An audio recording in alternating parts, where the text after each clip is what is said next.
Bantuan datang ke Sumatera, mereka butuh makan, tapi tak lupa Tuhan. Dengan penuh harap mereka bertanya, adakah di sana mukena? Mereka mengkhawatirkan solatnya. Adakah di sana Al-Quran? Mereka mendambakan kalam Tuhannya. Assalamualaikum warahmatullahi wabarakatuh. Alhamdulillahilladzi khalaqal mauta wal hayata liyabluwan nas ayyuhum ahsanu amala. Wassalatu wassalamu ala Sayyidina Muhammadin wa ala alihi wa sahbihi alladhina sabaru sabran jamila. Amma ba'du.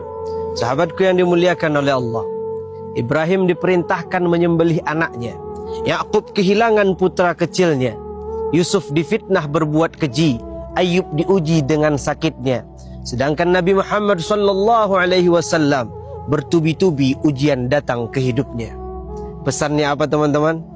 Bahwa mereka yang paling dicintai adalah mereka yang paling sering diuji. Allah tidak memberikan ujian untuk menyakiti, melainkan untuk melihat seberapa kuat akar kesetiaan itu tertanam di dalam hati. Teman-teman, dunia ini isinya hanyalah kegaduhan. Ketenangan ialah milik hati mereka yang dekat dengan Tuhan. Mereka yang bahkan di tengah musibah pun masih merasakan kehadiran. Kita perhatikan contohnya saudara. Bantuan datang ke Sumatera, mereka butuh makan, tapi tak lupa Tuhan. Dengan penuh harap mereka bertanya, adakah di sana mukena? Mereka mengkhawatirkan solatnya. Adakah di sana Al-Quran? Mereka mendambakan kalam Tuhannya. Bukan satu dua kali, ujian silih berganti. Portugis datang, Aceh tak gentar. Belanda serang, Aceh tak hilang. Jepang mampir, Aceh tak lari. Tsunami hadir, Aceh berdiri. Iman mereka tak lapuk lantaran musibah, sebab meyakini pesan Rasulullah yang diriwayatkan Imam Ibnu Majah. Beliau katakan, innallaha idza ahabba qauman ibtalahum.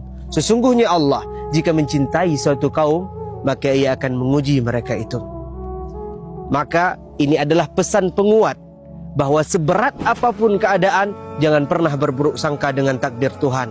Sebab Allah janjikan, i'lamillahu fi qulubikum khaira yu'tikum khairan mimma ukhidha minkum.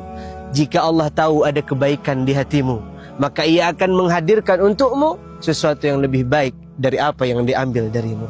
Sahabat aksi yang dimuliakan oleh Allah, satu doa yang diajarkan Rasulullah jika kita ditimpa musibah, Allahumma ajirni fi musibati wa akhluf li khairan minha. Ya Allah, berikanlah hamba ganjaran atas musibah yang menimpa diri, dan berikanlah hamba sesuatu yang lebih baik sebagai pengganti. Doa yang tak hanya diucap lisan, melainkan diyakini segenap hati, bahwa apa yang diambil Tuhan tak pernah hilang tanpa pengganti. Sahabat aksi yang dimuliakan oleh Allah, Ummu Salamah bersuamikan Abdullah Abu Salamah. Ketika suaminya meninggal dunia, ia berdoa, namun kemudian ia membatin, lalu siapa yang lebih baik dari Abu Salamah? Doanya dijawab Allah. Ia dipinang oleh Rasulullah, makhluk termulia yang pernah ada. Maka di akhir perjumpaan, kami ingin kembali berpesan bahwa hidup memang dipenuhi dengan ujian. Namun selama di hati kita ada Tuhan, sejatinya kita tidak pernah benar-benar kehilangan. Imam Ibnu Athaillah Sekandari mengatakan, apa yang terlewatkan oleh orang yang mendapatkanmu, apa pula yang didapatkan oleh orang yang kehilanganmu. Billahi taufiq wal hidayah wal ridha wal inayah. Assalamualaikum warahmatullahi wabarakatuh.